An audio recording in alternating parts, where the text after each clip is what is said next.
I can't even imagine what the suicide and homicide and just the rates of depression, and accidental death due to overdose are going to look like in the future. It's going to reach epidemic proportions. It's already, the statistics are already alarming, and yet nobody's sounding any alarm bells. Parents have to intervene. We have to stop giving our kids free access to social media and phones at young ages. They are not ready for it. Their minds cannot cope with the dopamine. They can only have it up to a certain hour, and you take it away. They're children. You can take the phone away.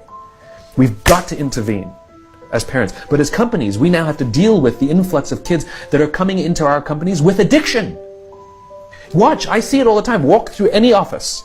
You'll see the older employees have their phones on the sides of their computers as they're working. You'll see the youngest employees have their phones face up in front of their keyboards between their arms as they're working. And this is how they work.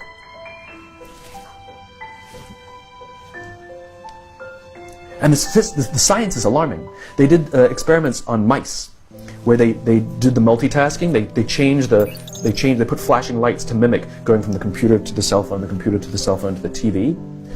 The mice that were exposed to the changing lights, it took them 3 times longer to solve a maze than the mice that weren't, and the damage was permanent. There is a subconscious reaction to these devices when we use them, okay? What if I were to hold my phone while I'm talking to you? I'm not checking it, it's not buzzing, it's not beeping, I'm nothing, I'm just holding it. Do you feel at this moment that you are the most important thing to me right now? No, you do not. Because there is a subconscious reaction we have to the device. When it is out, it makes the people around us feel that they are less important. So when we're walking down the halls in our offices and somebody says, hey boss, can I ask you a question? You go, sure, what's on your mind? We've just told them they're not that important. Or we can go, sure, what's on your mind? And if you don't have a pocket, find a shelf, put it on the shelf, come back and say, sure, what's on your mind? When we show up to a meeting, or a lunch, or a dinner, with our colleagues, our clients, or our friends, or our families, and we put the phone on the table, we have announced to everyone in the room that they are not that important to us. And by the way, putting the phone upside down is not more polite. My favorite one is when the meeting or at a lunch with someone, that the phone will ring and the caller ID will pop up and they will go, I'm not going to get it. Oh, so magnanimous. Oh, I'm lucky to eat with you today. Or they could just put the damn thing away.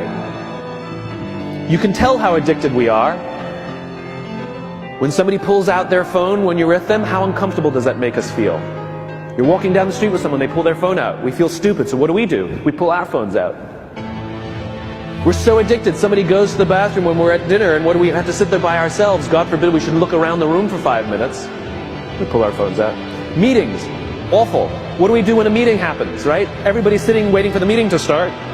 Bob's running a few minutes late. Bob's here? Okay, start the meeting. Do you know when relationships are built? All that in between time.